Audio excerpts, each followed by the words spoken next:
The entire city is racked by an explosion. You see the twisted face of a woman. I see the blood on his clothes. You seem like you're keeping another secret. Here's your roll. 19! Meets it!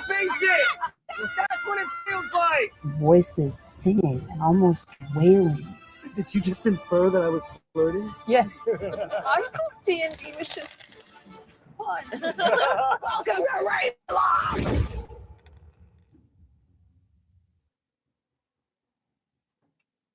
Welcome everybody to Age of Radio Mercury, your home for podcasting and pop culture news. And before we kick off this show and see how Trey's doing, this is fantastic stuff that's happening right now. Dungeon Masters, come roll with us 422 through 2026 at 6:30 p.m. It looks like Wizards of the Coast is starting their own Dungeons and Dragons show called Dungeon Masters. Trey, have you heard about this? Have you seen this? Do you know anything about this? I noticed an article. I should have grabbed it. I think it looks awesome.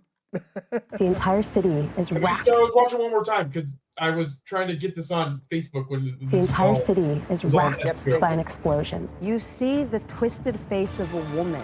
I see the blood on his clothes. You seem like you're keeping another secret. Here's your roll. 19! Meets it! That's what it feels like! Voices singing and almost wailing. Did you just infer that I was flirting? Yes. I thought D&D was just fun. Welcome to Ravenloft! All right, so this is a Dungeons and Dragons official show called Dungeon Masters. And it looks like it's a brand new official Dungeons and Dragons actual play series. It launches on April 22nd at 6:30 p.m. with both episode 1 and 2. It's going to be showcasing unreleased content from Ravenclaw, The Horrors Within, which I'm really excited about. Dungeon Masters stars Jasmine Barr from Desi Quest and Dimension 20 as Dungeon Master, and she is joined by Mayana Barron from Dispatch and The Dungeon Run, Christian Navarro from 13 Seasons Y and Forgotten Realms, Neil Newborn from Baldur's Gate 3, and Devorah Wild from Baldur's Gate 3. And it's going to feature an all-original score by 5-time Grammy-nominated composer David Arkenstone. So I hope that they maybe release some records of some of the, I guess, I like records or vinyl. It'd be cool if they release some vinyl, some of the score that's going into this. And so you can see Ravenclaw come to life on Ravenloft, come to life in campaign 1 of the series as you follow the party. It's going to be Krim, a reanimator artificer, which is one of my favorite artificers, is one of my favorite types of classes. Zora, a Hexblood Shadow sorcerer. Eloyne, a Winter Walker ranger. And Wesley, a Grave Domain cleric. Clerics are one of my second favorite classes in Dungeons and Dragons. I'm really excited about this. But more importantly, I'm really excited to pre-order Ravenloft. And I'm really excited to see what special guests that they have coming on this show because they will have special guests coming on it. So Trey, would this be something that you would check out? 100%. As a matter of fact, there is, and I'm actually going to take a quick side out here, Jeremy. I don't know if you saw. You might want to double check that you're using your normal mic because your sound is a little. It doesn't sound like it normally does. I could be wrong. Does this sound better, Trey? That does sound better. It's a little might be. quieter, Thanks, but yes. Trey.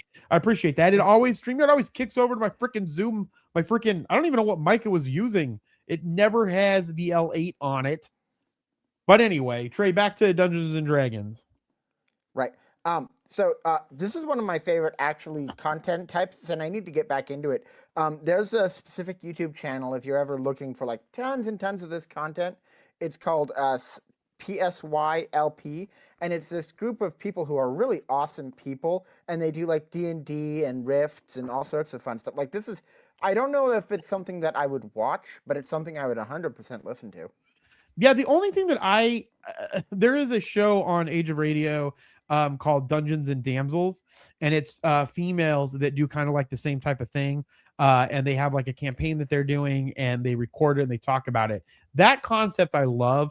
The only thing that I'm worried about with this specific show is I feel like some of the things, like the way that I don't know if you're able to see like their expressions or what they looked like, it seems kind of forced. Like, because they're putting on a show rather than like playing the game intently to play it for the game's sake, right? What's up, Joey? We are talking about Ravenloft, the Horrors Within, a new campaign from Dungeons and Dragons coming out, and their new show, Dungeon Masters. That's the only thing that I have a problem with from what I saw, but I think it'd be cool because, you know, one of the things that I think people forget is a lot of actors are nerds, right? You have to be a nerd to be a thespian. You have to be kind of a geek to go up there and do like theater. And so one of the things that a lot of people don't realize is because actors are kind of geeks, a lot of famous actors play Dungeons and Dragons. And a lot of actors that are famous individuals or high profile individuals, if they're introduced to Dungeons and Dragons, a lot of them tend to have that kind of geekiness to them, and would probably play. So because they play, I'm excited to see the types of people that they can get on the show to do it, because that would be really cool if they had, you know, some famous actors on there that were able to get into the show. But yeah, it starts April 22nd. So Trey, just to kind of get us into the show, if you're just tuning in, my name is Jeremy. This is Creator Trey.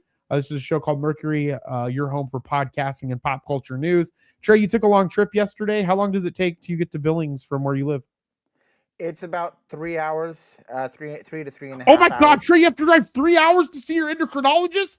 I do. That is ridiculous. So you weren't kidding when you're like, I have to get ready for a drive. So you spent a 6-hour trip to go see a doctor?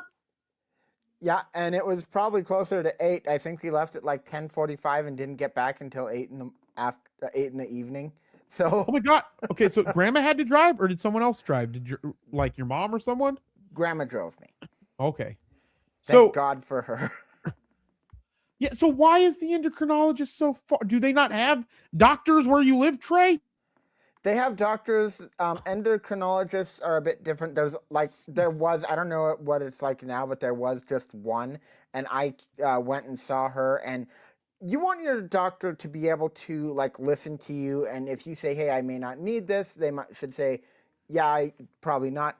The doctor that I saw here was a horrible bedside manner. So I'm very happy with the one in Billings. We've been seeing it since I lived in Billings. So. Right. And so just so for anybody that's on here, I won't say the diseases that we have, just for, I don't know, seems like a HIPAA violation or something, but is that both Trey and I have to see endocrinologists for the same reason, partly, and then I have a different reason that I need to see an endocrinologist. But the point is that I had the same problem, Trey. That's why I don't technically have an endocrinologist right now. I need to find one, because I hated my endocrinologist before. I won't bash them if you're living in Arizona, but yeah, I was not a fan of my endocrinologist here. But so you drove, you saw the endocrinologist, you came back, and I want to talk to you because you released a cool Substack article recently. I think that's where I want to kick off with this, because I just got off of another podcast that I do called the Wealth Transfer Podcast on the 3T Warrior Academy website. And if you're interested, there's a little thingy down there you can look at. And except I don't think Jalissa's going to be on it anymore, but her picture's here. And so point being is that I was on this podcast. We were talking about artificial intelligence and a possible bubble, but you put out a new Substack article that specifically talks about that I now lost because it's asking me to type my email. Oh, I can X out of this. Okay. And I was like, I already gave Trey my email, and he knows my email anyway. So he could attack me, knows where I live. He knows everything about me. Should I be Hold on concerned? one moment, Jeremy.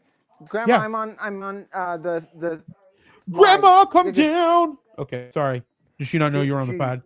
It's okay. She did not know. She forgot. That's good. She can come and join us anytime she wants. That's how we roll around here. Now, this AI bubble article, was this the one that I was also supposed to help you on? No, the one that you and I were going to do together was essentially saying something a bit. It's not that it's not true. It's just like a different thing. This is where I think that the market is going. The other one is a little bit more about how I think that AI will last past the bubble.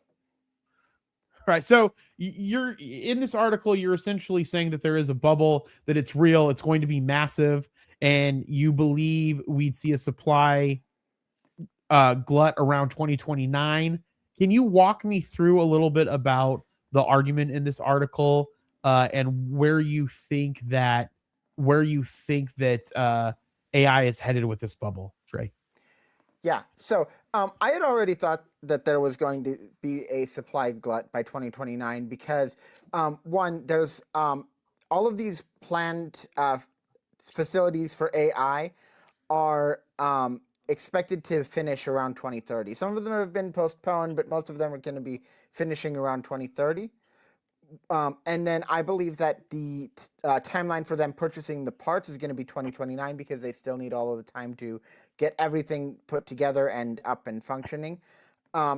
So my original thought was, even if the market continues as is, eventually this infrastructure is going to come to completion and there's going to be a bit of a taper.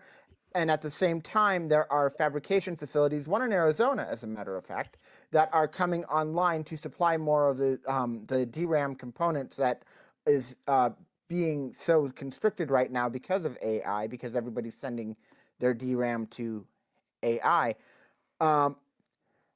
So I thought there was going to be a glut. And then I saw in one of the things I talked about how Allbirds is becoming Newbird's AI.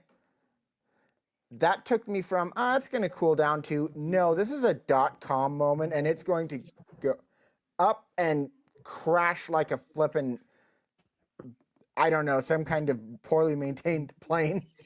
Yeah. Do you think if that was the case, companies like Microsoft specifically, they invested heavily into Claude. They invested heavily, obviously, into OpenAI, being one of the largest shareholders or owners of whatever OpenAI is at this point, whether it's a nonprofit or a for-profit or whatever the case is.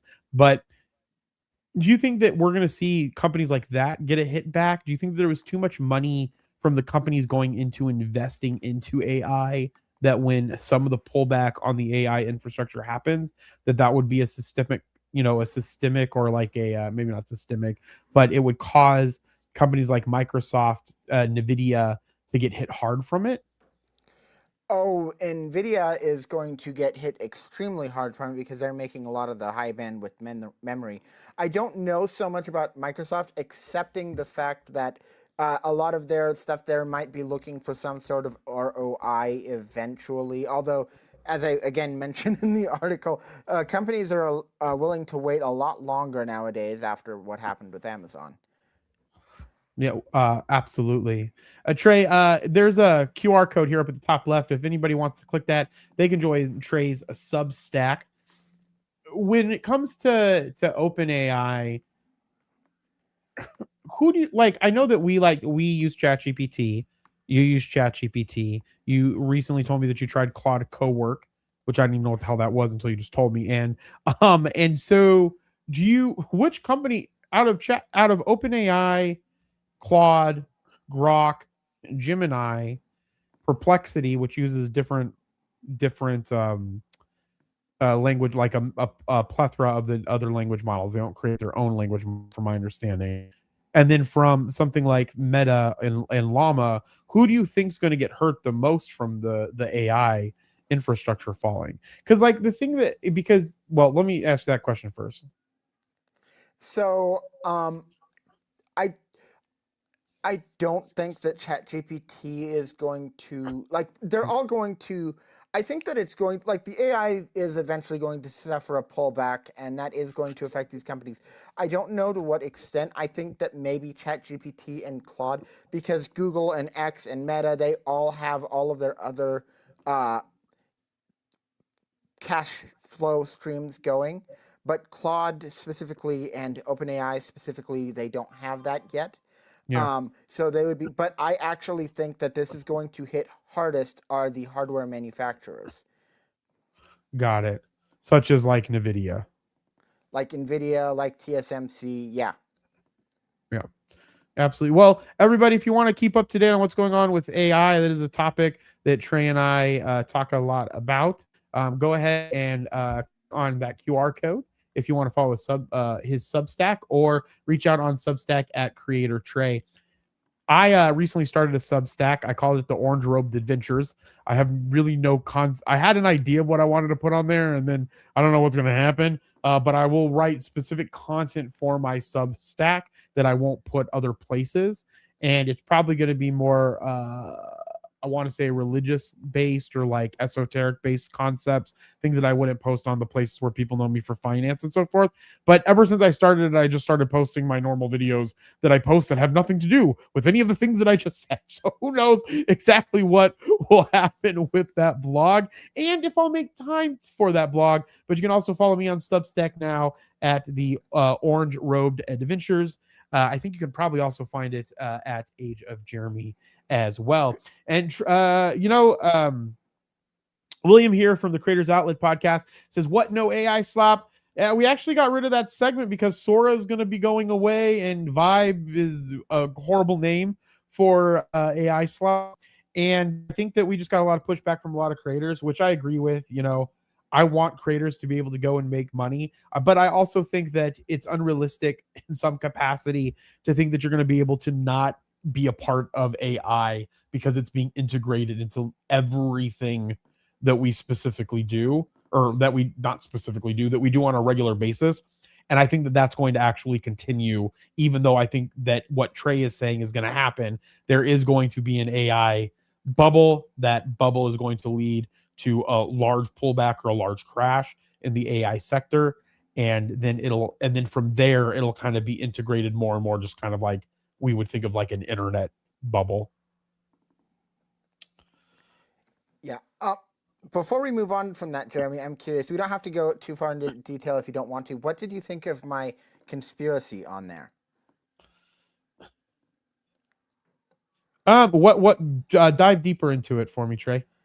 Okay, go over the conspiracy briefly.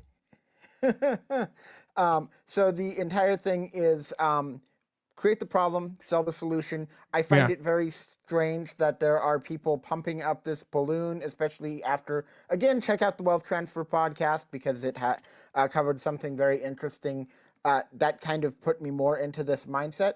But back when there was a major problem with milk, and the milk and cheese farmers were having like massive oversupply on that, the government went and purchased all of that supply. Yeah.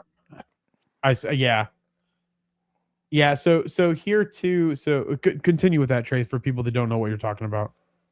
Okay, so my thought is that this is getting blown way further than it needs to be, which is going to make chip prices crash, which and these fabs are hard to turn off, so they can't stop the supply from coming out. So my thing is the government is going to be, okay, we're going to stop these companies from going under, because this happens every time, actually.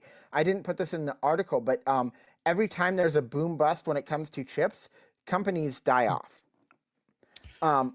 Yeah, but it could also be a way to crash it and then create the ability to fabricate them easier and then create fabrication in the United States, which is one of the biggest problems is that we don't have a lot of our own fabrication for these types of chips, right? And Right. so if we're thinking about it from a conspiracy theory, it could be plausible that the government is going to try to do something to crash this sector of the economy because it will allow us then to go in and start manufacturing chips at a lower cost because we've outsourced for the most part our hardware to two main companies, TMCS and then also NVIDIA.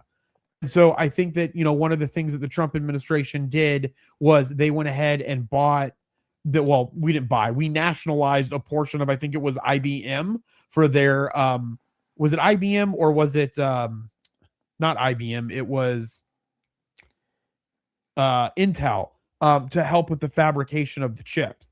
And so because we have a big fabrication problem. So to be honest with you, Trey, that could be possible. I mean, if there is a conspiracy theory to do that and then take over the production of that thing, that is very plausible.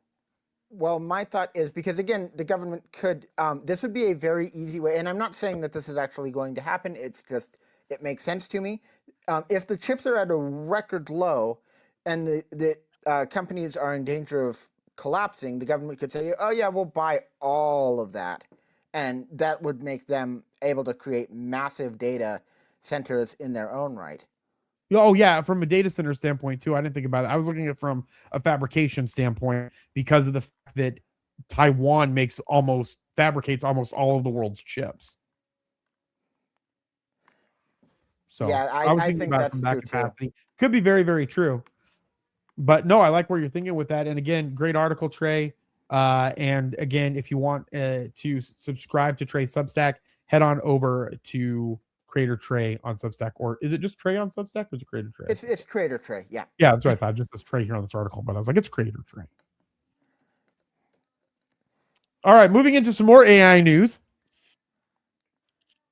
It looks like that podcasting is being flooded with AI slop, not the slop of the images sort, but for new shows, it seems that normal human-made podcasts are now in the minority, according to the Podcast Index, visible on the Podcast Index news feed report. At the time of writing this article from podnews.net, April 15th, it is saying that 44.6% of new shows in the last 24 hours were likely legitimate, with 45.7% potentially produced by AI. That is the most ridiculous thing that I have ever freaking heard. How real do you think that is, Trey? Unfortunately, I think that's very real. It's a big problem, but I do think it's real. See, and I guess, Trey, tell me, why do you think it's a big problem? Like, why is it a big problem? Is it because it's I can understand it. I'm not saying that it's not a big problem, and I'm not saying that it is a big problem. I don't know, because the thing is that if I can see why in the art space, taking jobs away from people that make a living with illustrations, make a living with content creation in the form of drawing as an art form or as a medium. Do you think it's the same thing as it relates to podcasting? Do you think that these things are taking over live people doing podcasts and will like stop that from happening? I don't think that's it. I think that this is just making the field a lot more what's the right word? It's overblown. I think that's not the right word. What I'm trying to say is I think that these are essentially just space fillers, because as we've talked about, a lot of times when people are trying to find podcasts, they don't go via topic. Podcasts aren't like a social media thing. They are very much like we've talked about before, mid-funnel. So in my opinion, these are just, they might make money. I don't know if they do or not, but I think that they are just kind of sitting there and they're taking up bandwidth for stuff that actually could possibly make more money or allow these because these hosts have to deal with all of this new content coming in now. So it's going to jam things up for the people who are actually making good work. Inception Point AI added 20 wellness shows in one day, marked wellness, in less than 75 minutes. The shows offer AI generated advice about codependency, mental health, vaccinations, gambling addiction, anger management, panic attacks, and they're all hosted by Julia Cartwright or Dr. Mara Lennox, and start by saying things like, I want you to know that I'm an AI host, which means I can engage with sensitive, deeply personal material without judgment, agenda, or projection. When Pod News Daily or podnews.net interviewed Inception Point AI CEO Janine Wright in 2025, she told them that for health and wellness advice, somebody is involved in listening and reviewing the content before it is released. Do you think that this content could lead to more? What's the word that I'm looking for? Probably more fake content out there in the world, even though that they're reviewing it at some point in time. Because like there's going to be other companies that are going to try to do the same thing if they can make money on it that they're not reviewing. Yeah, I think that if there's a way that they can do it, they're going to do it. I don't think that this specifically is going to add to, like, I don't think that people are going to get the idea from this, but I think the idea is already out there, if that makes sense. Yeah, no, absolutely. But I do think that it does take away from the bandwidth. It also takes away, depending on how the dynamic ads are being placed inside of these shows or the sponsorships that they're selling. I do think that this is going to continuously be a problem.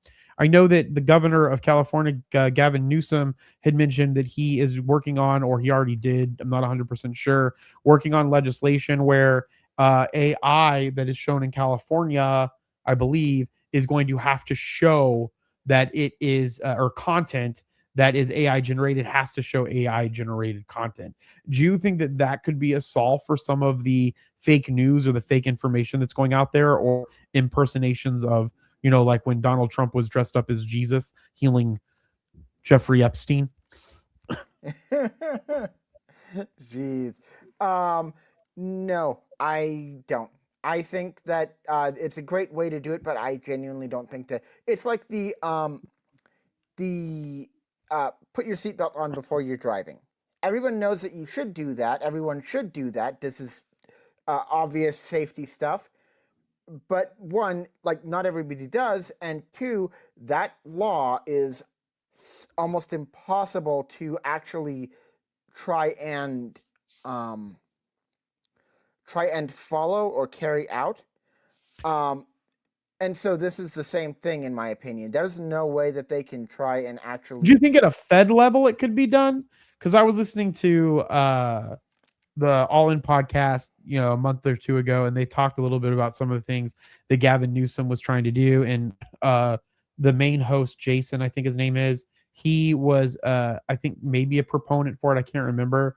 But then obviously David Sachs, who's the crypto czar and the tech czar of the Trump administration, was saying that, you know, it shouldn't be state regulated. It should be federally regulated, if anything, and if at all. And the fact is, because it would be, like you said, very difficult from a state to state regulation standpoint, being able to see it.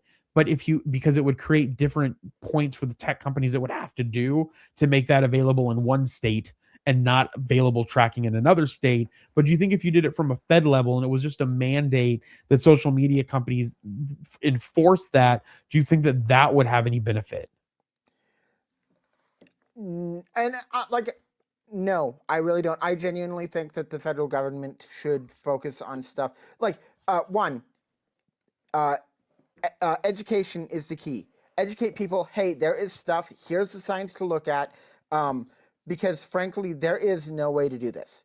Like, there is, you can try and edit the metadata, but that can be edited. Sora tried to make sure that people knew that it was AI by putting a watermark. People masked over the watermark. There is no real way to protect the consumers from this content and to stop this content from getting to them, unless there is some way unless the AIs stop, essentially. Yeah. So you think that the only way to really do it is just to not have AI if we were to do something that would do the prevention? Yeah. There's no, like, it's, we've been trying to lock down some of the nastier forms of content on the internet. The nastier forms of content still get made. It's the same thing here. Yep. You can't put the cat back in the bag. I'm sorry. Absolutely. Rockstar's parent company is trading higher than it has in months following a Shiny Hunters breach. Rockstar had hackers releasing GTA Online financials, and it actually made Take-Two stock go up after Rockstar Games data and files obtained from a security breach were shared online. Many likely expected it could have led to some negative notifications for the studio and its parent company, Take-Two Interactive. Instead, the rich get richer as the publisher stock had one of its best days in months. Online backing group Shiny Hunters released confidential data about Grand Theft Auto Online and Red Dead Online revenue and player numbers. The group grabbed the data as part of a digital breach involving cloud servers and metric software after Rockstar confirmed the breach had happened and then refused to pay the group's ransom. Shiny Hunters released the allegedly stolen assets onto the dark web. I don't know where the dark web is specifically, and fans dug into them. There wasn't any GTA 6 news or source code, though. Instead, what found was that Kotaku was able to verify with those who have seen the data is a lot of numbers that show just how profitable GTA Online is in 2026. Does it show the number? Looks like Take-Two shot up $207 a share. That is roughly a $1 billion increase in market cap in one specific day. That's ridiculous. That is. But it goes to show, Trey, that a stock price is irrelative to what the actual company is specifically doing. It's just whether or not what people see from data determines if it's something that they want to buy and have a part of. But those numbers must have been pretty good. The article I don't think says what the numbers are. It's something like, I saw a video on it. It's something like 50 million a week from GTA 5 online alone.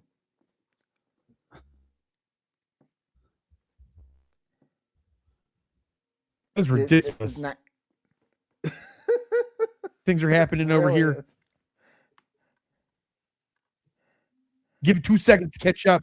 Yeah, it's the life that we live of the lag life. Okay, so $50 million a week is ridiculous. No wonder they're dragging their ass on releasing GTA 6. Like, who gives a crap? We're making $50 million a week just from GTA 5. Yeah, honestly. And it's, absolutely. So this is actually something, mind if I ask you a question on this, Jeremy? Yeah. So do you think that companies get too fixated on the portion of the market that makes them the most money? For instance, GTA 5, all of their 50 million comes from 4% of the user base. Yeah. Yeah, well, I think they do. And I think from a traditional business or marketing sense, I feel that the reason why that happens is because you want to pour fire into the thing that it seems to be driving more and more revenue, so it can become more of your share of the revenue over time. But then they get kind of fixated on it, which I think is could be a problem in the long term. Because again, one of the things, Sony's one of my favorite companies. Sony's one of my favorite companies for the mere fact that they have a 100-year plan. So and I think Amazon, when Jeff Bezos was at the realm, I think also did a good job at this as well, was that he was mainly focused on how can we create innovation. I'm thinking about what our profit and loss statement or what our numbers are going to be in 10, 15 years, right? The stuff that is coming out now that they've been seeing is stuff that they've been working on for like years, right? And so again, I think but I don't think a lot of companies do that. because some companies get stuck in this thing that is generating them money, that they're not properly doing R&D or research and trying to grow for what that's going to look like in the next 15 or 20 years. And I feel that that's why, at least in the United States and around the world, that innovation isn't where it used to be, because we're okay with, like, I mean, Apple, like when you think about Apple, Trey, like have they, I mean, do you think, like, unless they have some stuff coming out, do you think that they've really innovated anything in the last like 5 or 6 years? So I don't know, like it really depends on where your definition of innovate is. Maybe not, but if you like consider like Apple Silicon, for instance, which is their last big one. Yeah. So that was an innovation because it was way better than anything out at the time. I'm not glazing. That is literally just the facts, unless you're talking about something that has a massive GPU installed. When it comes to integrated memory and stuff, it was just ahead of its time. And I think that a lot of their, like, I don't think that they are innovating as much as they could, but I do think that they are innovating. Yeah. And I guess maybe my thing was, maybe Apple may not have been the best, like, specific. Well, I'll think Microsoft is Microsoft, I feel like, hasn't been innovating anything in the last, like, there was an Adobe, right? There was this bucket of time where Google, Adobe, Microsoft had new things trying to come out all of the time, and that were pushing like new envelopes forward. And then it feels like then everybody got hyper focused on AI. And then that's where literally all of their resources went. And they like pushed everything else. It feels that way. I'm not saying that they did that, but it feels like that's where everything got pushed aside. And we're not seeing a lot of this new innovation from a lot of these leading tech companies. I would agree with that. Yeah. And it could be that we're in a time now, we're also in a time where a lot of the stuff they've been, they had been working on, they maybe already released and they didn't hold stuff in the pocket. And now they're just trying to do a lot of research, and then we're going to start seeing another boom of these things trying. But I don't feel like there's a lot of new stuff, new stuff that's coming out.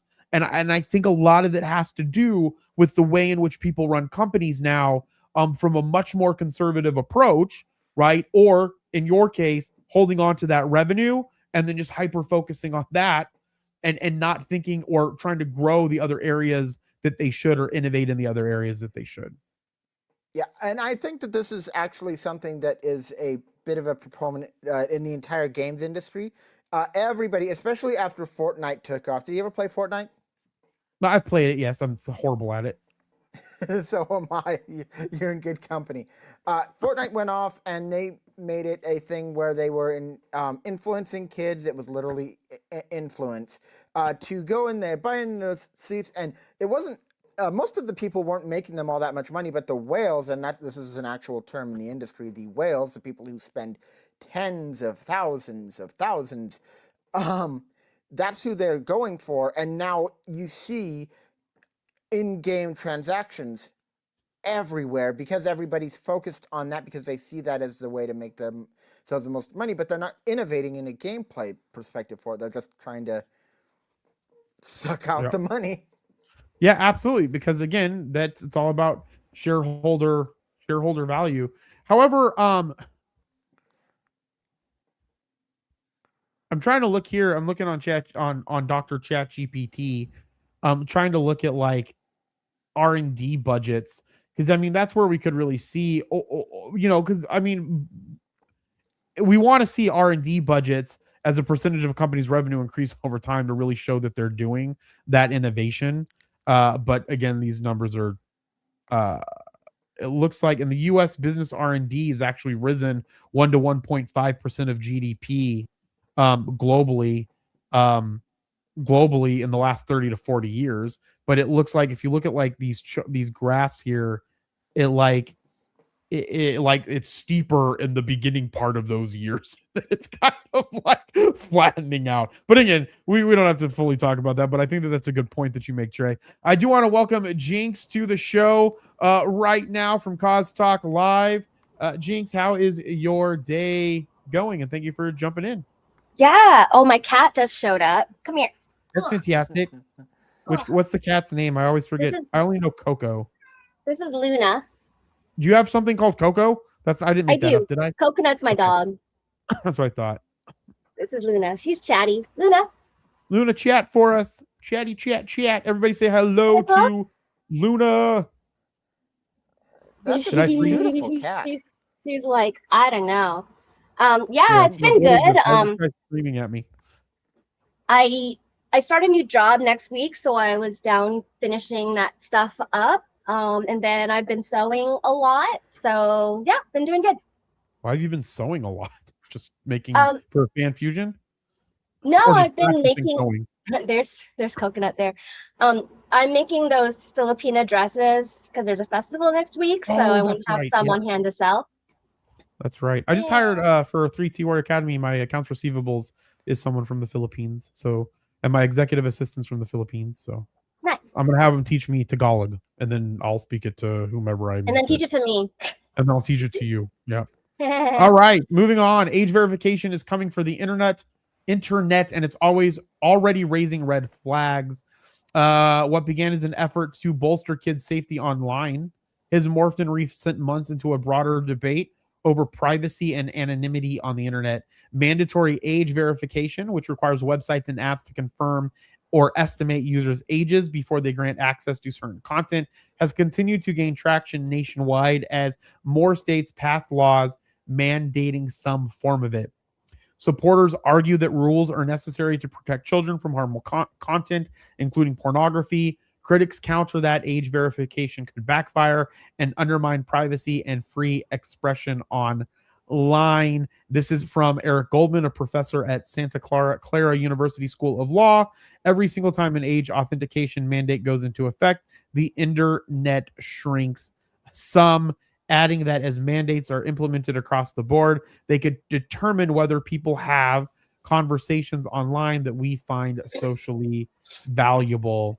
Age verification technology is some of the most child protective technologies to emerge in decades, says Christopher Mufridge, director of the FTC's Bureau of Consumer Protection. So let's open up this can of worms. We'll start with Jinx.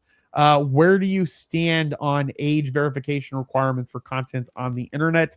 And should it be strictly for things that should be over 18, or should we set age verification limits on things like social media, such as some countries are starting to do?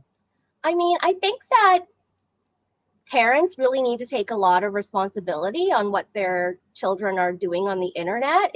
They can't be saved by, I mean, there's even ways to get around age verifications, it's I think it really needs to start with the parents. I don't think age verification is bad. I see that people are like, oh, but our information. But again, like nobody really cares what you're doing if you're not, if you're not like a terrorist. So it's like I don't mind giving my information to like internet companies and stuff like that. I get why people don't like it, but I think it's a good effort. I think every social media platform, anything that engages with other people online, like in a live setting, or I don't know, having age verification, but I don't think it's ever going to be like a perfect process. Parents need to put out more education about how parents can control what their children do online. I think maybe that's where the focus needs to be. Oh, you're muted. Is he still here? I think you're muted. I can hear. It's because Trey. I'm muted. I muted myself because I coughed and I forgot to unmute myself. So I saw Trey shaking his head yes. So Trey, you agree, and then dive into it. You agree that it needs to be more education for parents to educate their children on these types of matters. Yes, as a matter of fact, I think that is the primary way to do this. On the effect of like, it doesn't really matter if you give your information away. That is absolutely true. In a lot of ways, it doesn't really matter. It more matters if this stuff gets out in a way. And sometimes, so for instance, back a while ago, were you here when we talked about Discord doing this, Jinx? No, but I know Discord does do it. Sorry, I was changing my lighting was all off. No, I wasn't there, but I don't know. Maybe because I'm not a parent, but I don't think it's a bad thing at all. Well, it's so the entire thing is like it doesn't matter if they have some information, but if that stuff gets out, these people, the people who have ill intent can say, take this information, and they can find information that maybe you don't want them to find out, like your social security number or all of the shops that you go to, or stuff like that, based on the other information around what it is, which is always a concern thing. But in my personal opinion, it's not that it's necessarily bad.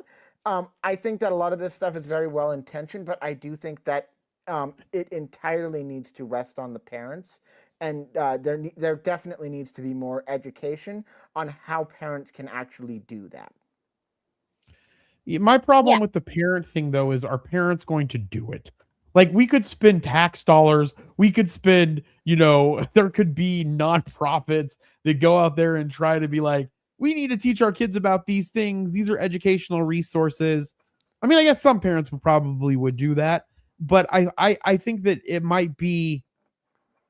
I agree with both of you that the parents, it's the parents thing, but my concern is that parents weren't going to give a crap, and then it's just going to continue anyway. So does that mean that the government should step in and do it?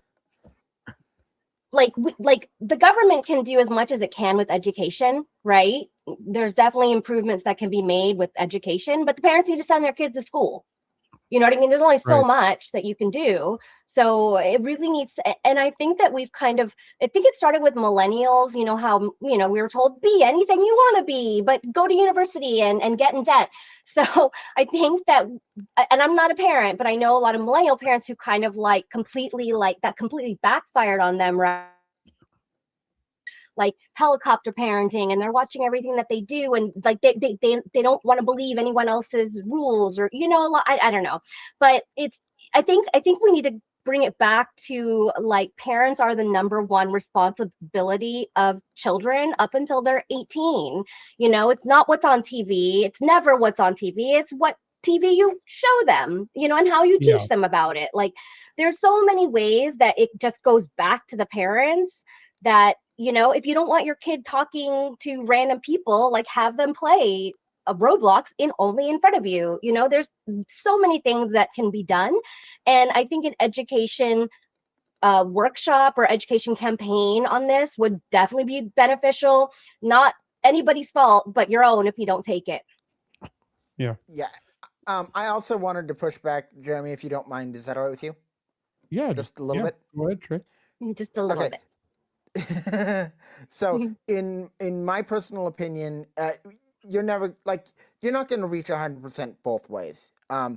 It's either you are losing parents who aren't being responsible with their kids, or you are losing kids who game the system or the system doesn't recognize.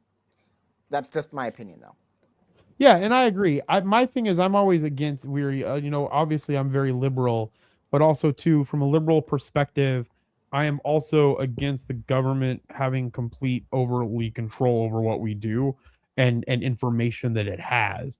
And so I feel that sometimes in these instances, when the government is putting on verifications, like, I'm an complete advocate for free speech, right? I'm not a huge pornographic watcher on a regular basis, but my point is that I'm against the age verification requirements for pornography when we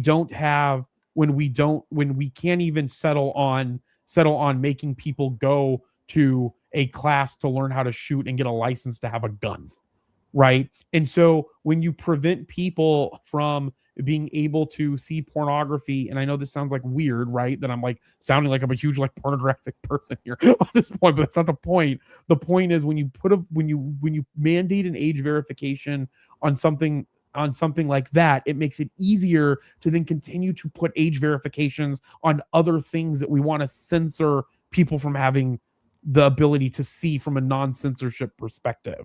And so again, I think that sometimes there's things that we're doing that we shouldn't be doing. And I'm also against, even though I'm sure that the government could get the information any way that it wants, I'm always against giving information, especially to a government, or having the government mandate other types of collection from corporations that they could then utilize that information to profit from without sharing any of that profit with us, right? Because if I put my data into a pornographic website for my ID card, right?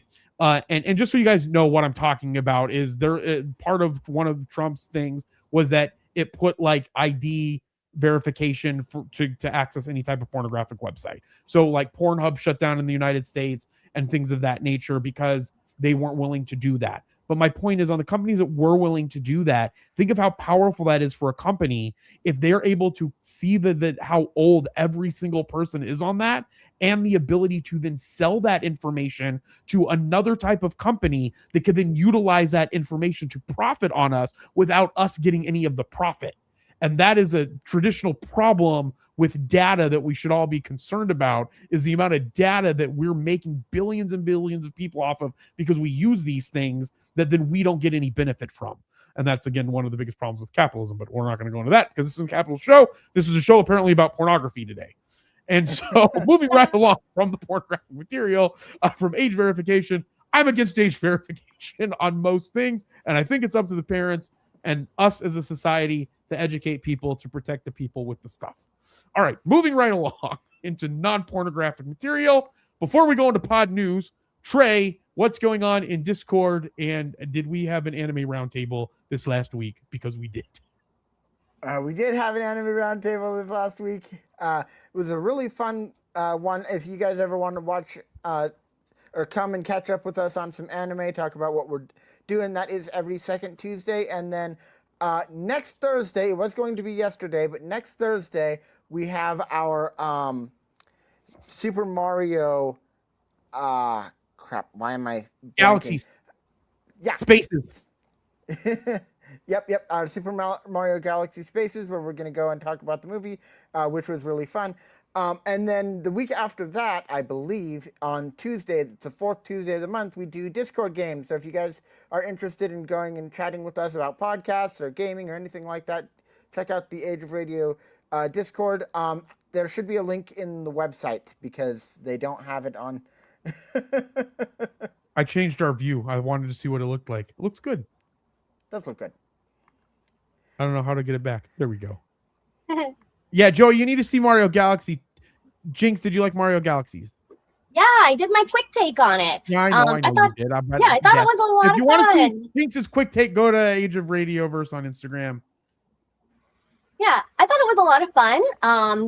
Definitely interesting, the twists that they threw in. And I think it's really cool that Peach is like all like badass in the movies. I mean, she's badass regardless, but you know, they really focus a lot on Peach. Although what I said in my quick take was that it felt a little chaotic. Like the flow was really strange, like trying to keep up with what was going on. It probably needed to be like a 2.5 hour movie if they wanted to, you know, put some more information in there. And then I was bummed we didn't see enough more Jinx, in the you froze. next one. Jinx, you froze a tad bit. Yeah, you froze. What was the last thing you said? Oh, can you still hear me? Yeah, what was the last part you said, though? I said we didn't see enough of Rosalina, but hopefully we see.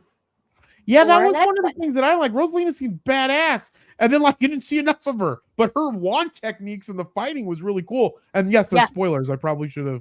We will spoil stuff on the spaces. I really enjoyed the movie. There was some problems that I thought there were in it, but overall, And it's a I'm kid gonna movie about Super Mario Brothers. What do you? I mean, I'm gonna not like it. But Trey, go ahead. Yeah. No, I was just going to say, Jinx, I hope you attend the spaces because I didn't see a switch, so I gotta ask you what switch up you saw because I didn't see it. Which one? Sorry. You said there was some like a reveal or a surprise or a switch in the movie. Yes. And I said, I hopefully you come to the spaces so I can ask you about that because I didn't see it. I don't want to say it here, but Yeah, we won't say near it. the Say it end. on the spaces. On the spaces, on the X spaces, we'll do all spoilers, Nice. which I thought was And really sorry cool. about my internet. We've changed it over because F Starlink, but now T-Mobile's not being great. So I apologize for that. I'll try not to freeze. No, you're good. I freeze all the time. Who cares? We are continuously making the show better for our now 105 subscribers on YouTube. which I was really excited about. If we could get all 105 people to show up to this show when we record it, that would be awesome. But moving right along into some pod news now. Let's go through some quick pod news. The new podcast studio, Light Knot Studios, is apparently copying the names and designs of 75 successful history podcasts to confuse listeners and attract ad revenue. It was first spotted over the weekend by Dirk from the History of Germans podcast using Pod SEO, who advertised with Pod News weeks ago. He told Pod News, "We all have competition, but if listeners look for History of the Germans and they stumble onto this visual copy instead, they'll be confused and will think it's not worth listening to. We're all struggling hard for the first listens. It's very, very irritating." I also feel like that should be very, very illegal. Trey, what is your thoughts? Yeah, this is something where, I believe that there should be a YouTube style takedown here. This is clearly a copy of the podcast. Sounds like it's a clear name copy thing. It's obviously intentional. So I think that they should be able to go to it sucks because you have to go to all of them, but Apple Podcasts, Spotify, or if they can find the host, but I don't think they can find the host. But yeah, I think that they should be able to take that. But at the same time, isn't that the same thing for all the scammers that we have at the Academy? Like, there's at least 100 of me on TikTok. There's like 9. I pay someone, just so you guys know, to stop scammers of myself, Coach JV, and the team at 3T Warrior Academy. I pay like $15,000 a quarter for something ridiculous for this company to go and stop people, like putting down scammers of imitations of us on social media as to not scam people out of their fucking money. Excuse my language.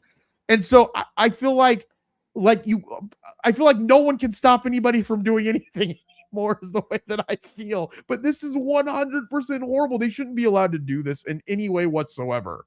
And I think that companies like Facebook, Instagram, whatever the podcast companies are, like you said, Apple, Spotify, our arch nemesis Spotify, I feel that they should actively try to stop these things from happening, because it does take money out of the people that are actively trying to make this as a living. And if you are if a company ever watched this that is going to be a social media, I have a solution for this. I'm just going to put that out right here. I do know I have an idea for this, but yeah, so I just had to put that out there. Wait, what's your idea? Oh no, what happened to Jinx? Oh no, Jinx left.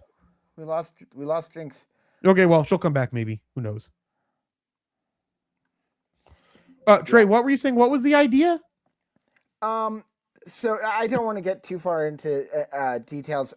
My idea for this is taking the characters of the name, stripping out any characters. So, for instance, Coach JV _, you strip out the underscore. You also strip out any numbers. So if it's something like Coach JV _0125, whatever the flipping string is that these guys do, that's all stripped out. And then you go with the numerical connection of the letter. So A1, B2, C3, and you separate them into the letters. You turn them into the numbers with that thing in it. You add them together, and then you that is the number range that the person's username is. And then you use that range. If anybody else in that username reaches that range, you go, okay, let me see if this is trying to be the same person, and you check like the pixels of the profile photo, or to see if all of the letters match up or something like that. God, that's really intricate, Trey. You might be onto something there. But here's Dustin looking all buff. Look at Dustin looking buff here in this picture. He says, "Pod my news." And then Joey says, "Cute profile pic, Dustin." Joey, you don't even have a profile pic. What are you watching this on? Jinx is back. I don't know what happened. She said her computer crashed. Yeah, no idea. My computer was just like, bye. Everything's went black. I'm back. All right. Well, Jinx, before we move on, any thoughts on the stealing of podcast? Yeah, that sucks. Stop doing that. Perfect. You heard it here. That sucks. Rode made a number of announcements at the NAB show. Trey, one day a year I want to go to NAB. That's like that's where like all the new music and tech, like for audio and stuff, is shown. It's like one of my favorite. I don't know. I feel like I want to go to other conferences and not like work the conference and actually go to be a part of the conference. But this one I might do both that because I love NAB. I guess Rode's releasing this thing called Sonora, if I'm saying that correctly. It's a tiny microphone technology component. It'll be part of upcoming new microphones with Rode's. I just got a new Rode pod mic to do for my Age of Jeremy conversations. This is obviously Shure SM7B, which it's not my favorite Shure mic, but seems to be very popular in the podcasting space. And new products announced. But and also too, if you watch all of our live shows, we use tons of Rode mics. Rode's is one of my favorite creator mics. But anyways, so new products announced but coming soon are squarely aimed at the video podcast world. So they're releasing a thing called the Rode Link 2. It's a new wireless microphone system, an LPA1, a new low-profile studio arm for precision placement without visual obstruction, DS3, a desktop studio arm, and I think I have the DS2 studio arm, and PodMic flag, a bespoke flag for the PodMic, so we can actually get one of these bad boys for that. And eventually my goal is to put Dustin's face right there. And every time we rock around, you're just going to see Dustin's face on this flag right here. Yeah, so I think Rode's a great company. Jinx, what microphones do you use when you're like, what are you using right now as a microphone? I don't know if you can you hear me? Yeah, I can hear you. Yeah. Can you see me? My computer is just like flipping What's out. that? Okay, yes, I I can see don't- you and we can hear you really well. It's actually a great Okay. stream that we see. Oh, there we go. Like everything just went blank again. Hi, I don't know what's going on. So the Nope, Jinx is gone. Jinx, mic you I use disappeared right now is again. Niwar, but I'm not using it right now because I've just changed my desk setup, and I don't know. Jinx. Hi. Okay. Yes, you can't, but you can see us. Yeah, I can. Everything's fine now. I was trying to do a speed test on my internet, but it started flipping out. But anyway, the mic I use, I'm not using it right now. I use a Niwar mic, which is like an Amazon brand. But I'm not using it right now because I just changed my desk setup. So I used to be like facing this way, and like that was my back. So now I'm this way, but I don't know. I don't have a place to put it. I need to get one of those, those racks that you can put up over a table and like hang cameras and stuff on. I need one Yeah, of that's what those. we have. That's what we have at the academy. Yeah. I don't have anything to put like my lights too far. And then the shelves that I have, maybe I just need bigger clamps. I don't know, but the shelves I have are really thick. Anyway, it's not the Jinx show, but yeah, that's a cool It's picture. always the Jinx show. Jinx, when are you doing? Are you doing Cause Talk Live? I know I see Sam. Are you doing anything right? So Have you been doing anything? because I've been doing like all these different job changes and everything, I'm gonna wait until I get like my actual schedule, which I don't know. I don't even know what it is yet. I just know that I'll be working every weekend, and then I will start implementing back into my stream. But Amber Bright she's back doing her Amber Bright crates, and she's going to be gaming. So she'll be doing every Thursday and then alternate gaming and crafting. And so I should be joining her probably on the next gaming one. And then Thermo's gaming and then does a monthly craft stream.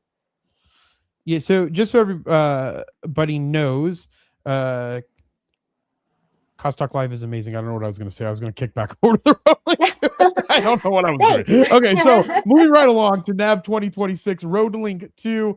This is a professional wire. Hey, Dustin, are you still on here? Dustin, just say something if you're still on here. Look, professional wireless microphone system. Meet Rode Dustin Link said 2, you're our welcome. next generation professional UHF wireless microphone system. Designed for filmmakers, broadcasters, and creators who demand absolute reliability in demanding production environments. Rode Link 2 combines Rode's precision engineering with decades of... I just want to say this to our 105 subscribers now.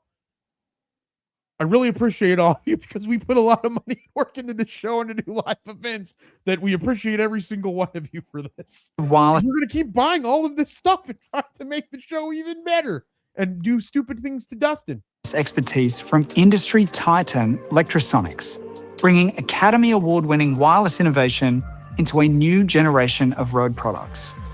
Offering extended range, superior stability, and exceptional resistance to RF interference, UHF delivers the reliability. I don't need to go on all that. I just want to see what everything looks like. Let's see if the DS3.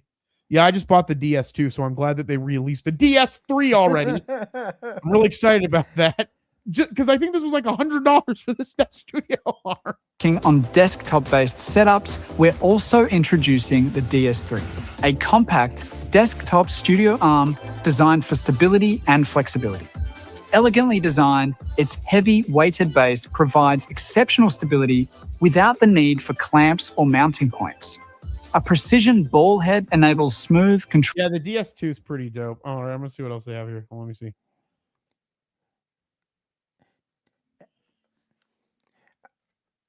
And just so you guys don't know, Rode's an Australian company, so shout out to all the Aussies out there. I think it's Australian, and I think that I hope Aussies is Australian, and I just didn't offend a bunch of people. Trim intros, remove. Yes, Dustin, I do want all this because that's where I spend all my money. Is I just buy a bunch of equipment and it just sits in this room, and then we occasionally use it for really cool stuff that our 105 followers look at. Let's see what he said. Jeremy, it would be cool if you unbox them live. So now he'll buy me one. I don't have a problem buying anybody to do somebody unboxing. I will unbox all kinds of stuff live. To sit and clip a video and cut to do an unboxing, I would rather just jump on here and open it and show everybody. Ooh, I'll unbox things. I already do. I will let people unbox things. You guys gotta let me know what you want. I think unboxings are awesome, and I love, I don't know, stuff. It's a Pixar lamp. Hey, it is a Pixar lamp. Filler words, generate highlight clips. Yeah, they're moving to script-based editing. You can refine dialogue simply by editing the automatically prepared next chapter of content creation. All right, well, we weren't planning on going into that, but that was fun. So everybody go buy Rode stuff. Go Rode, go Zoom. Those are my two favorite companies, and Neumann, or my favorite microphone company, is my favorite microphone company of all time. Let's skip this IAB lab thing. Everybody buy advertisements. Let's get into some gaming news here. I think this is new gaming news. But yeah, let's start with this one to help fight the man. All right, Ubisoft settles with developers who were laid off after unionizing. Didn't we say that was going to happen, Trey? I feel like one of us predicted something along these lines. I'm pretty sure, yeah. I just remember there was a lawsuit. Ubisoft Halifax would have been the French publisher's first unionized studio in North America if it hadn't been immediately shut down after developers there organized. Months later, Halifax workers have finally secured a settlement as Ubisoft moves forward with cost-cutting measures across the rest of the company. 61 union members voted overwhelmingly for the deal, CWA Canada announced earlier this week. The terms of the settlement will remain confidential, but impacted developers said that despite a tough negotiation, Ubisoft respected the union and acted in good faith. It came as a surprise to all of them and to the frontline managers, as we were in the middle of many ongoing and new projects and doing great work. Former Ubisoft Halifax employee John Huffman made that statement. He also said, "We are extremely grateful for our union for negotiating the package for us." Halifax, which worked on Ubisoft mobile games, unionized back in December of last year. Just weeks later, the publisher announced it was shutting the whole studio down. Ubisoft denied that it was a union-busting move. So over the past 24 months, Ubisoft had undertaken company-wide actions to streamline operations, improve efficiencies, and reduce costs. It said in a statement at the time. That's because Ubisoft has a horrible go. I personally think Ubisoft should go private, and then they should sell to some type of fund, but that would probably cause it to more cost cutting. I don't know. Trey, what are your thoughts on this? Do you think that more workers should unionize, especially in the developer space? I do think that unionization is a very good deal here. I don't know that everyone should do it. I haven't worked in one of these offices where But when it comes to, I think unions, as much as, why can't I not say that word? I think unions, as much as companies hate them, do give leverage to the actual employees, and that, as big as these companies are, is very important. Yeah, absolutely. I think that developers should definitely unionize. I believe that we should have more unions in the United States. I know that sometimes there's this concept that they can get corrupt, but I feel like any organization could get corrupt. Doesn't mean that you should stop all organizations just because some of them end up being corrupt. That's like saying we should stop churches, we should stop religious places, we should stop governments, we should stop, I don't know, hanging out with friends because some friends are corrupt. Like, it doesn't mean that. It's such a weird statement to me. The other thing that I think is good for unions, if you've seen, like, when you saw like the largest impact in the United States, when there were a lot of unions and there were a lot of organizations that focused on the labor movement and labor increases, you could see a drastic rise in the real value, the real wage value of hourly work. Right. And so when more of that stuff started happening with inflation, we don't see real wages rise as much as we should have over the past 20 or 30 years. And I personally think that's a lot of the reason, because we don't have a lot of organizations of unions. And it sucks that we have to have that type of organization to fight for those things. But I think that it's very beneficial, and especially for developers and for artists and for, I don't know, a lot of people. Jinx, what are your thoughts? I actually worked when I worked for US Airways, which is now American Airlines. They're unionized.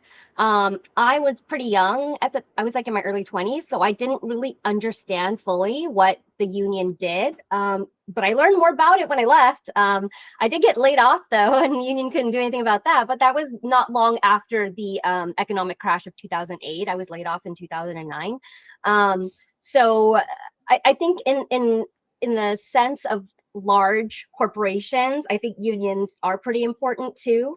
And just like you said as well, like artists, contractors, etc., there does need to be protection, especially in a state like Arizona, because we're an at-will state, right? So employees don't have a lot of protections. Yeah, absolutely. I agree. One thing I do agree is this next article is, I think that this should be a main thing. I want to see Nintendo bring back a Game Boy device. I think that it's cool that we can take the Switch with us places. I think it's cool that it works the way that it does, but I want something that I can pull out of my pocket that's like in my hand, like a DS. I think there's a DS sitting over here that I could just open up, that's really small, like a Game Boy. Remember, what was the first game? Wasn't there a small Game Boy that was like a square that you Yes, like? the SP. Yeah, that's what I want. That was my favorite one. It actually fit in a back pocket and flipped open. And I actually had a couple different versions of it. And I let Ryan put the one I have on display right now. And he actually got another one and changed the case. But I do love, like, I didn't play a lot of Nintendo consoles, but I loved their handhelds. So I did own the SP, a Game Boy, a DS, the DS Lite, and the 3DS as well. So I still have mine. And I think they're really cool. I think the DS and 3DS were just big enough. Like, I think any bigger than that was too big. And so now I see people carry around their Switch cases and etc. And it's so weird. The whole idea was for you to put it in your pocket in some capacity, pull it out of your pocket. And I guess you can do that with your phone, but it's not the same. Right, because you're on your phone all the time. Like, I don't really play games on my phone. But and that was supposed to eliminate carrying all that stuff. But you're right. Like, I really do miss, and I used to have PSPs too, right? So PSPs are kind of like Switches in a way, just tiny. Yeah. And then the PS Vita went even smaller, and I think that's what killed it. But I don't know. I think it would be cool to bring them back. And then Joey, I don't know what you're talking about. I think we should stop all those things. Are you talking about that was back on the toxic thing. You're listing off things to stop. But John says, pretty sure I still have Zelda from my old Game Boys. But do you have the Game Boys? Although Zelda you have the game. You need the Game Boy to do it. And a Game Boy Advance MP3 player has this person wishing that Nintendo made more gadgets, as we're about to get a surprise Dragon's Dogma 2 DLC.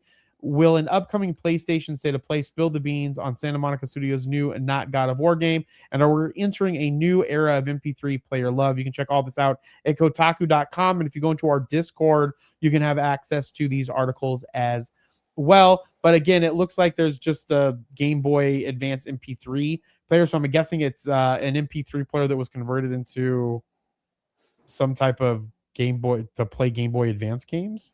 It looks I like don't it's really one of talk- I those didn't really like read this article. yeah, it looks like it's one of those third-party like handhelds. I don't know if you've seen that one. Like that size is pretty good, but I don't know. Going back to like MP3s and yeah, I don't know. I used to play my games a lot on my iPod Touch, so I actually had like the last I still have it, the last version of the iPod Touch, and I would play games on that. So Yeah. It said, what if a Game Boy Advance was actually a primitive sliding phone? That's the question the designers of Ann Bernick RG Rotate appear to be answering. Instead of a mini keyboard, you get a D-pad and some face buttons. For some reason, there's no headphone jack. Hopefully it won't be super expensive, but I guess that's an actual thing that's coming out. If not, it could give Nintendo a run for its money when it comes to the coolest retro gadget 2026, the Game Boy. That's actually a $70 MP3 player that only plays chip Pokemon music, to a reminder of how close the Mario Maker is to making actual cool lifestyle gadgets. I guess this is it here. Hold on, let me see if I can get this. This will make more sense.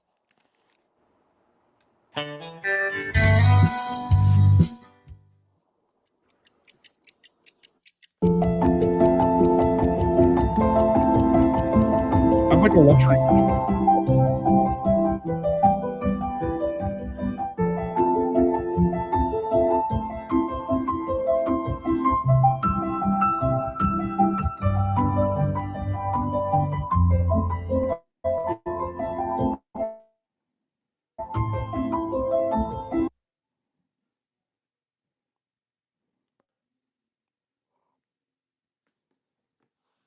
That's, I don't know. Are you guys stuck? I don't know what maybe happened. it's Jeremy. Your video's frozen. Might be Jeremy this time, not me. Not you this time. No, but talking about this, the whole like rotate up thing is cool, but it's like not like the SP that closed and protected the screen. So not sure how I feel about that one, because like the SP Jeremy says we're on our own, so I guess he's frozen forever. Okay, so the SP was kind of like its own thing. Like they did make cases for it and stuff, but you really didn't need it, especially now that they've come up with all these other like custom cases and stuff. Like the SP or the DS, you could just like throw in your bag and the screens would be perfectly fine, especially the 3DS because that screen was pretty sensitive. So that thing looks cool, but I don't think it's very functional. You still have to put like protectors on it, right? Yeah, I think it's just like a very niche gadget. Although, if you give me just a second, I got to show you something kind of neat. I think that apps are one of the cool ways to do this. Do you like records? Records. So I was actually in a record store last weekend and I was like, how crazy that record stores are like back. But no, I personally don't. I think they're cool, but I never really got into the records. Fair enough. I've got an app here that is called MD Vinyl, and it connects to either Apple Music or Spotify, and it makes your library look like a stack of vinyls. Oh, that's cool. Yeah, aesthetically, yeah, I do like the idea of like the vinyls. They're just like, I never got into those, but that is really cool. Oh, welcome back. You didn't He's abandon back. us. Yay! Well, I don't know what happened. I like my computer like reheats itself or refreshes itself or something, and then it like starts back up and kicks me out. I don't know what's going on. That's what mine did. Is it like a thing? I don't know. Like that's what mine did, but I think it might have been my power strip because my laptop didn't die. Mine was this stupid Microsoft Surface. I'm blaming Microsoft for all these problems. I was just about to say Windows. No, it's not kidding. just because of I'm Windows. just It's kidding. specifically this Microsoft Surface thing, not a Windows issue. But Jinx, tell me you're on a Mac. No, I know you're not on I'm a on a Mac. PC. I'm on my Alienware laptop, and then I have my PC. Like, I almost logged into my PC, my desktop, because I was like, this isn't working. But yeah, I'm back. All right, how'd that video go? Was it good? Was it nice? Was it cool to It look at? froze, and I think that's all we needed to see. Okay, fantastic. Love it. Yeah. Not And we something talked that I will about- buy. We talked about how like the SP, looks like almost the same size, but the SP is good because you close it, protect the screen, and you don't necessarily need a case on it. But this, you still need to protect the screen. Oh, look at that. Joey says it's totally Windows. They were fixing bugs from the latest updates. Seriously? So is that maybe No, why? that's not what the issue is with my computer. It has something to do with my USB-C and the freaking fan thing that's connected to it. So Jinx maybe, but not my specific computer. And shut up, Trey, on your Mac stuff. All right, if you let's do a poll with the 4 people that are in here now, because when somehow something happened, all the people left. But anyway, put in the They only poll. want to see you, Jeremy. I guess. No, I don't think that's happened. They probably were like, this is a crappy show because it froze. You're telling me you're spending all this money on equipment, yet the show just keeps freezing. It keeps going out. Hold on. What's your favorite OS? We'll do Windows. Let's do it real quick. Windows. What's iOS? What's Mac's OS called? Mac OS? Mac OS. And then what's a Linux option? Linux? We'll just do those. Linux. Other. You could just as easily put other because there are like 2 billion other ones. All right, there we go. What's your favorite OS? Put a 1 for Windows, 2 for Mac, and 3 for Linux for the 4 people that are in here. And if you're watching this later and you make it this far, I want you to put that in there as well. My MacBook Pro never did that stuff. I miss it so much. Well, yeah, but you're using a Windows now, right? Is what my guess is. Oh, sweet. It counts it and then it puts it up there when we put numbers. I'm going to put Windows. Oh, wait, it totally counted my... Wow. Oh, it counted your word too? This is Yeah, I actually a think really so. cool StreamYard Pro thingy. Or YouTube. I don't know what actually is doing this specifically. Yeah, I was like looking in the YouTube like interface. I'm like, where do I vote? So that's pretty cool. That's really And cool. StreamYard had Hey, a lot of updates. Put Mac in there. I want to. You want to put Mac for you? I don't know if it'll change my voting. Oh, hold on. I should do.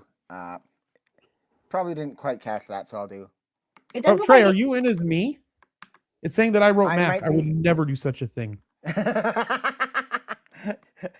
Oh, there, Yes, it counted probably did. Dustin. Okay, Dustin's win. Okay, Windows is winning.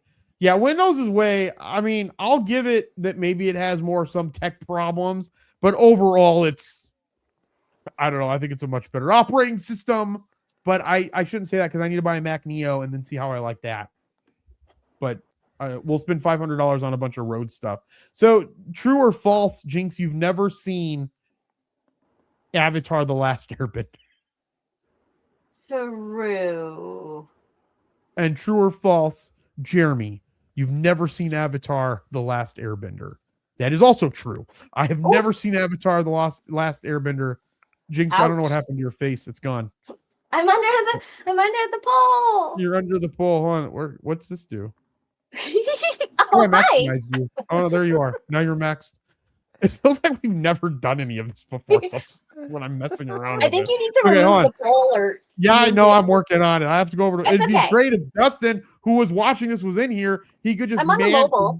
manually do all of the things. All right, poll's still going. Put your numbers in there: Windows, Mac, or Windows 1, 2, Mac, 3, Linux on your favorite thingy-mabobber OS system. All right, so Joey loves Avatar: The Last Airbender. It's been a viral week for fans of Avatar: The Last Airbender following the leak of footage from the upcoming aged-up feature film Avatar. Is it Ong, Trey? Aang. Ong, Aang. What's the... dude? Oh no! Is it... Who's Ong? Aang. What am I missing here? Aang, it's Aang, and Fine. it's, Okay, that's what I'm going to you do. just- I'm going to go on Amazon right now. Hold on, I'm going on Amazon right this moment. Amazon. Let me find it. Let me find Amazon. I'll buy the entire thing and I'll sit down and watch it. You don't have to do that, but you just triggered an entire race of fans because in the An entire race of people? Was that a racist Not- remark? No, No, what I mean is wrong, bad wording on my part. You just ticked off an entire section of fans because there was the television series, which was great, and then I can't remember the director's name. Joey, if you know who I'm talking about, help me out. He made a movie, and they called him Ong in the movie. It was and when M. Night Shyamalan made his Avatar movie. Yes, that was it. Yeah. Okay, so how do you say it? It's Aang? Aang, with a long A. Yeah, well, I hope that I pissed everybody off out there, and I'm going to continue to call it incorrectly. So then Avatar: The Last Airbender, or in the movie by M. Night Shyamalan, he used Ong instead of Aang? He did. Oh. That's so weird, especially when you have the source material, right there. You could have just went and watched it and found the name of the person. It So is reminds that like me the of main character? Yeah. Aang, That's yeah, the he's the main main character. character. It's like the whole thing when Final Fantasy VII Remake came out, and like they actually like had voice actors because the original one didn't, and everyone's like, Mako, I call it Mako, and it's like, oh, the source material said Mako. I don't know. Anyway, whatever.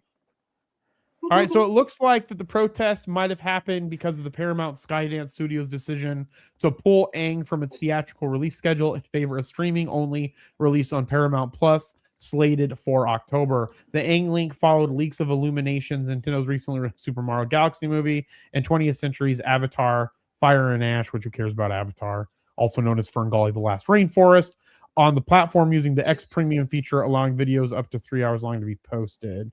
I don't know. Did anybody see the actual trailer? Joey, did you show the trailer in our chat? You just said what Jinx no. What happened? No, Joey did not see. Oh, he did not do that in our chat? Okay, wait. I'm so confused. They were talking about it. Oh, they were talking about it, what was happening, and then that's when Jinx said that she'd never seen it. I'd never seen it either. Hold on, I'm going on Amazon. Somehow it just brought up that stupid Fire and Ash movie from Ferngully: The Last Rainforest, Fire and Ash. All right. I'll have to buy. I'll have to buy it later. I'll get it, though. I'll get it and watch it. Everybody says it's really so good. Yeah, I don't doubt that it's good. It's just like, you know, like the forever long list of things to watch. And then again, like I get intimidated by like series that are already like epic. But yeah, I mean, watching the One Piece live action like actually encouraged me to start watching the anime, which is like the anime. It's so hard to watch after watching the live action. So why did Trey just leave? Trey, stop yelling at Grandma. Trey, we can see feet. Trey, your feet, your camera zoomed really far in. Followed you up the stairs. Wow, that's crazy. What kind of camera are you using? That's my iPhone. All right, guys. Well, we're coming up on the top. Actually, we're past the top of the hour here. Thank you so much for tuning in to Mercury, your own for podcasting and pop culture news. Jinx, I'll kick it over to you for any final thoughts and goodbyes, and then we'll go to Trey. Yeah, guys, have a good week. I can't believe like we're into spring. Wait, aren't we spring? Yeah. We turn especially. Wait, no. March 22nd, I think, is spring. Oh, forget what I'm talking about. Then I don't know what month I'm in. Anyway, yeah, it's getting hot here, so it doesn't matter. It's like in the hundreds already. Here. We're in summer now. We're in summer for the next 6 months here in Arizona. Yeah, but guys, if you do like cosplay related geek content, check out Cost Talk Live. We're on Facebook, Instagram, YouTube, and Twitch at Cost Talk Live, and we have some gaming streams, and we have like cosplay crafting streams. So yeah, sponsored by Age of Radio, so come by and check us out. We do have a calendar, so we don't have like regular schedules, but we have a calendar. And yeah, so you can catch me, Jinx Cosplay, on other socials, whatever they are. And yeah, thanks, guys. All right, before I kick it over to Trey, I just want to say Windows won our favorite OS system here, but I think you're right. All 4 votes. Yeah, all 4 people. All me, Dustin, Trey, Jinx. We're all voted. John, you better have voted if you're still watching this. John Oh my gosh, John. I'm sorry, I can never pronounce your last name. All right, Trey. Last final thoughts. Where can people read your Substack? What do you got going on with podcasting and so forth, so forth? Yep, you guys can find me just about anywhere at Creator Trade. The Substack is creatortrade.substack.com. I would love to hear you guys' thoughts on the article that we discussed at the top of the show. And Jeremy, I hope you know that I was just kidding with the. About what? The coffee might be the Ang thing. Oh, that's the fine. I don't care about anything. You can thing. make fun of me. I make fun of Dustin all the time. The whole show's based on making fun of one person. We should make fun of other people. Dustin did say he played and just so you guys know, Dustin played the Magic the Gathering Airbender set, but he knew nothing about Avatar, which is odd because Dustin has a degree in animation. Did you not know anything about Magic the Gathering or Airbender? No, he knows a lot about Magic the Gathering. He's ridiculously, crazily good at it. that comment on its own, or yeah, that's true. He didn't know anything about Avatar: The Last Airbender. He knows a lot about Magic the Gathering. Speaking of which, did you see this, Jinx? Were you? I don't think you were on the show, but you might have been watching the Strixhaven set. Mm-mm. So there's a new Magic the Gathering. Oh, but you only bought the Magic the Gathering because of Final Fantasy. You didn't buy it because of Magic the Gathering. I'm really excited for the new Strixhaven set. I'm gonna go buy a box of it with my avatars. And then I'm gonna sit here and open cards in front of Trey. Speaking of which, Trey, do that live. We can do that live. We're supposed to have Toshi come on here and talk about Pokemon. That kid has like a whole Pokemon shop. He sells Japanese cards, crazy stuff. But my name is Jeremy. You can follow me at Age of Jeremy. Watch my podcast at Age of Jeremy. Check me out on the New Wealth Transfer podcast every Friday at 12:15 Arizona time. The 3T Warrior Academy YouTube. I usually stream it also to my Age of Jeremy YouTube channel. And follow me on my orange robed adventures on Substack, which I still have no idea. It's just finance stuff right now. So it makes no sense whatsoever. But follow me there as well. And follow me on my Dope Insights and updates. Dope Insights and Updates channel on my broadcast channel. I was talking to someone earlier today and they made a comment. It was yesterday in a meeting and they made a comment and I was like, oh, that sounds like something that I would say. And they're like, well, yeah, because I follow you on your Dope Insights and Updates channel, which I thought was kind of funny. So check that out as well. I also am very transparent about my investments on that channel too. So check us all out there and follow us on all of our fun adventures as we age and do stupid shit. And with that, as I always say, be thankful, grateful, and kind. And we'll talk with you guys soon. Bye. Bye.